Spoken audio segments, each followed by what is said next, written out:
Hi, I'm Benjamin Hawes of the Hawes Financial Group, where we align your personal values, vision, and wealth. Today I want to talk about planning for a phase of life we call wealth transfer. In our business of comprehensive financial planning, wealth transfer, estate planning, legacy planning are all different words for the same process, defining and documenting how you will pass assets to others in retirement or at death so as to have control and leverage over these decisions. So often people believe that this type of planning doesn't matter to them and only applies to the ultra high net worth population.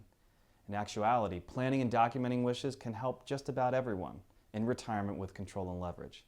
And it takes so much more than just a will. Yes, a will and a healthcare directive do help you keep control over healthcare and end-of-life decisions, but control is about three additional things. Control over how your assets are divided and transferred, control over the conditions required for receiving your assets, and control over how and when taxes are paid. Why is control and leverage so important? The fact is, there are default rules on how money transfers and how taxes are paid when we pass away.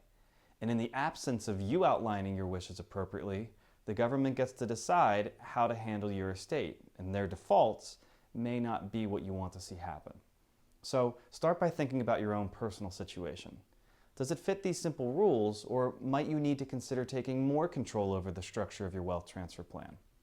Here's some examples. Are you a blended family? And does leaving money to your spouse indirectly disinherit your children from a prior marriage? Do you own a business?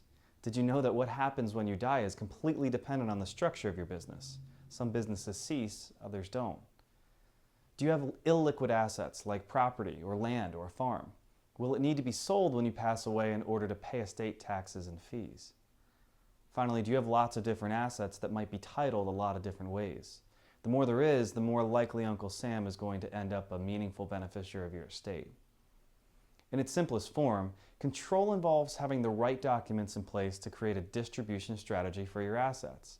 And as I just alluded to, some situations demand a more sophisticated wealth transfer plan that could include family trusts, insurance trusts, other tax and gifting strategies, or detailed financial powers of attorney and specific healthcare directives. Once these concerns are addressed, you can turn your attention to leverage. This really deals with turning a dollar today into potentially more dollars down the road. In summary, this series will focus on how control and leverage can better align your wealth transfer plan to your goals and not leave the IRS as a bigger beneficiary than necessary. So follow us over the course of the next 8 weeks as we discuss multiple strategies one might consider for added control and potential leverage in their wealth transfer plan, including gifting, trusts, and life insurance.